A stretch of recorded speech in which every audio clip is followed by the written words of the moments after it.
Beaucoup d'entre vous le savent, en 2012, à la suite de Thérèse d'Avila, à la suite de Catherine de Sienne et de Thérèse de Lisieux, Benoît XVI a fait de Hildegarde de Bingen la quatrième femme docteur de l'Église. Alors il y a beaucoup d'ouvrages et de publications ont accompagné cette haute distinction.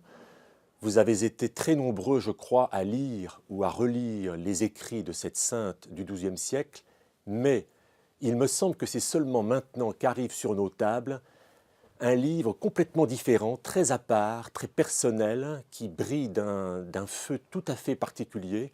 On le doit à Laurette Nobécourt, il est publié chez Grasset et ça s'appelle « La clôture des merveilles ». Laurette Nobécourt est une romancière qui a été remarquée il y a plus de 20 ans par un premier livre qui s'appelait « La démangeaison ». Elle ne nous offre ici ni une biographie, ni un essai théologique, même pas un roman, mais plutôt une sorte de voyage spirituel extrêmement intense, une plongée dans l'âme d'Hildegarde de Bingen. Alors déjà, je vous conseille de lire et de relire les 5 premières pages, l'introduction, une sorte de prélude où la romancière arrive, se recueille et nous dit tout ce qu'elle doit à Hildegarde de Bingen, comment elle l'a croisée sur son chemin.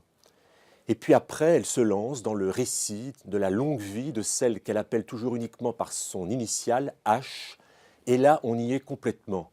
Elle nous décrit le vent du nord, les chemins battus par la pluie, et elle réussit à se mettre complètement dans la peau de la vie intérieure de son sujet. Et dans cette vie qui a de multiples facettes, puisqu'il faut rappeler qu'Hildegarde, c'est d'abord un écrivain qui retranscrivait ses visions spirituelles. C'est une scientifique qui a fait de la médecine, c'est aussi une musicienne qui a composé des hymnes liturgiques. Alors, vous verrez, on est complètement enfermé dans cette clôture des merveilles, on n'arrive pas à en sortir et c'est la force littéraire et spirituelle de Laurette Nobécourt. On oublie complètement qu'on est au XIIe siècle parce que finalement, c'est une vie qui va au-delà de tous les clivages et de toutes les époques. Donc j'ai envie de vous dire que, comme autrefois Julien Green, plus récemment Christian Bobin avec son Trébat et François d'Assise, ou François Sureau avec Inigo et Ignace de Loyola, la clôture des merveilles, c'est la rencontre comme on les aime, comme on les rêve, la rencontre providentielle entre un écrivain et un saint.